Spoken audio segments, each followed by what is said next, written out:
Welcome to my vlog.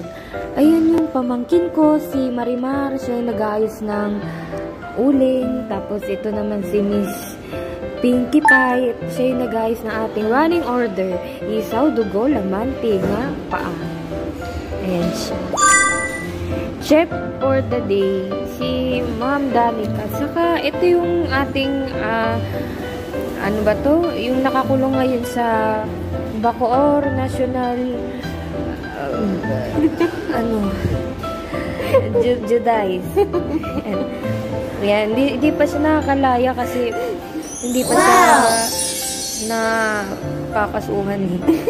Tapos ito naman, mayroon tayong tinitindang barbecue. Ito yung mga orders ng ating kriminal. Ayan. Mga 10 piraso lang yan. Yan. Ano yun lang natin. Ayan. Hindi yan nakalaya. Ano lang yan. Pinagbantay ng ating katas-taasan. Tapos yan, lagyan lang natin ng Q-Tix para